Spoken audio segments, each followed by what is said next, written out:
ನಿನ್ನ ಬಳಿ ಲಕ್ಷ್ಮಿ ಇದ್ದ ಮಾತ್ರದಿಂದಲೇ ನಿನಗೆ ನಿದ್ರೆ ಬರಲಾರದು. ನಿದ್ರೆ ಬಂದೇ ಬರುತ್ತದೆಂಬ ಅವಶ್ಯಕತೆ ಅನಿವಾರ್ಯತೆ ಏನೂ ಇಲ್ಲ. ನಿನಗೆ ಹಸಿವಾಗದೆಯೂ ಇರಬಹುದು. ಲಕ್ಷ್ಮಿಯಿಂದ ಒಳ್ಳೆಯ ವಸ್ತ್ರಗಳನ್ನು ಖರೀದಿಸಬಹುದು, ಒಳ್ಳೆಯ ಮನೆಯೊಂದನ್ನು ವಾಸಕ್ಕಾಗಿ ಕೊಳ್ಳಬಹುದು. ಆದರೆ ಜೀವನದ ಆನಂದ ಪ್ರಾಪ್ತವಾಗುವುದಿಲ್ಲ. ಜೀವನದ ಆನಂದವೇನೆಂದರೆ ಯಾರ ಬಳಿ ಕುಳಿತುಕೊಂಡು 2 ನಿಮಿಷ ಮಾತನಾಡುವುದರಿಂದ ಆನಂದದ ಅನುಭೂತಿಯಾಗುತ್ತದೆಯೋ ಅಲ್ಲಿ ಆನಂದದ ಅನುಭೂತಿ ಆಗಿಯೇ ಆಗುತ್ತದೆ.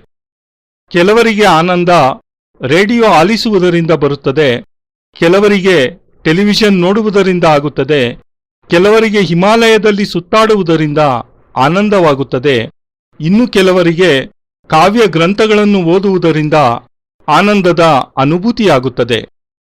ಇವೆಲ್ಲ ಬೇರೆ ಬೇರೆ ರೀತಿಯ ಆನಂದದ ಅನುಭೂತಿಗಳು.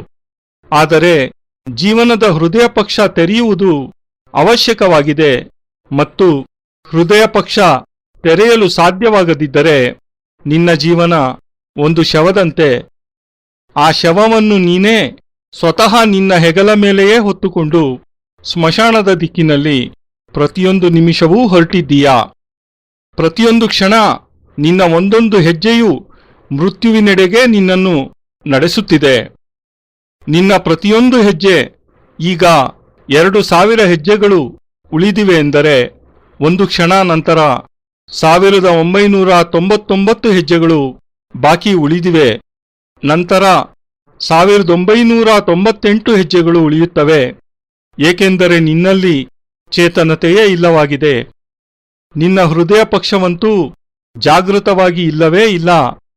ಮತ್ತು ನಿನ್ನ ಹೃದಯ ಪಕ್ಷ ಜಾಗೃತವಾಗಿಲ್ಲದಿದ್ದರೆ ನೀನೆಂದಿಗೂ ನಿನ್ನ ಗುರುವನ್ನು ಹೃದಯದಲ್ಲಿ ಸ್ಥಾಪಿಸಿಕೊಳ್ಳಲಾಗುವುದಿಲ್ಲ.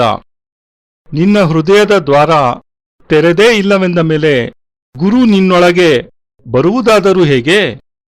ಹೃದಯದ ದ್ವಾರವೇ ಮುಚ್ಚಿರುವಾಗ ಗುರು ಹೃದಯವನ್ನು ಪ್ರವೇಶಿಸಲು ಹೇಗೆ ತಾನೇ ಸಾಧ್ಯ? ಇನ್ನು ನಿನ್ನ ಜೀವನದಲ್ಲಿ ಚೇತನತೆ ಬರಲು ಸಾಧ್ಯವೇ ಇಲ್ಲ. ಮತ್ತೆ ನಿನಗೆ ಜೀವನದಲ್ಲಿ ಜ್ಞಾನ ಬರುವುದೂ ಸಾಧ್ಯವೇ ಇಲ್ಲ. ನಿನ್ನ ಜೀವನದಲ್ಲಿ ಪೂರ್ಣತೆ ಬರುವುದು ಸಾಧ್ಯವೇ ಇಲ್ಲ. ಏಕೆಂದರೆ ಅಪೂರ್ಣತೆ ನಿನ್ನಲ್ಲಿದೆ, ಗುರುವಿನಲ್ಲಿ ನ್ಯೂನತೆ ಇಲ್ಲ. ಗುರುವಂತೂ ನಿನ್ನ ಹೃದಯದಲ್ಲಿ ಸ್ಥಾಪಿತನಾಗಲು ಸಿದ್ಧನಿದ್ದಾನೆ. ಆದರೆ ನೀನು ನಿನ್ನ ಹೃದಯ ಪಕ್ಷವನ್ನು ಜಾಗೃತ ಮಾಡಿಕೋ, ಚೇತನತೆಯನ್ನು ತುಂಬಿಕೋ. ಮತ್ತು ಯಾವಾಗ ನಿನ್ನ ಹೃದಯ ಪಕ್ಷ ಪೂರ್ಣವಾಗಿ ತೆರೆಯುತ್ತದೆಯೋ ಆಗ ಮಾತ್ರವೇ ನೀನು ದೇವತೆಗಳ ದರ್ಶನ ಮಾಡಲು ಸಾಧ್ಯವಾಗುತ್ತದೆ. ನಿನ್ನ ಹೃದಯ ಪಕ್ಷ ತೆರೆದರೆ ಮಾತ್ರವೇ ನೀನು ಆ ಗುರುವನ್ನು ಸರಿಯಾದ ರೀತಿಯಲ್ಲಿ ಗುರುತಿಸಬಲ್ಲೆ. ನಿನ್ನ ಹೃದಯ ಪಕ್ಷ ತೆರೆದಿದ್ದರೆ ಮಾತ್ರವೇ ನಿನ್ನ ಕಣ್ಣಿನಲ್ಲಿ ಕಂಬನಿ ಮೂಡುತ್ತದೆ, ನಿನ್ನ ಕಂಠ ಗದ್ಗದಿತವಾಗುತ್ತದೆ. ಆಗ ಮಾತ್ರವೇ ನೀನು ಗುರುವಿನ ಚರಣದಲ್ಲಿ ಶಿರಬಾಗಿಸುತ್ತಾ ಸಮರ್ಪಿತನಾಗಲು ಸಾಧ್ಯವಾಗುತ್ತದೆ. ಆಗ ನಿನ್ನಲ್ಲಿ ಒಂದು ಆತ್ಮ ಸಮರ್ಪಣೆಯ ಭಾವ ಮೂಡಲು ಸಾಧ್ಯವಾಗುತ್ತದೆ. ಆಗ ನಿನಗೆ ಅನುಭವಕ್ಕೆ ಬರುತ್ತದೆ ಗುರುವೆಂದರೇನು, ಶಿಷ್ಯ ಎಂದರೆ ಏನು ಎಂದು. ಮತ್ತು ಈ ಹೃದಯ ಪಕ್ಷವನ್ನು ಜಾಗೃತ ಮಾಡುವುದು ಕೇವಲ ಮಾತ್ರ ಅಪ್ಸರಾ ಸಾಧನೆಯಿಂದಲೇ ಸಾಧ್ಯವಾಗುತ್ತದೆ, ಸಂಭವವಾಗುತ್ತದೆ. ದೇವತೆಗಳ ಮಾಧ್ಯಮದಿಂದ ಇದು ಸಂಭವವಾಗುವುದಿಲ್ಲ.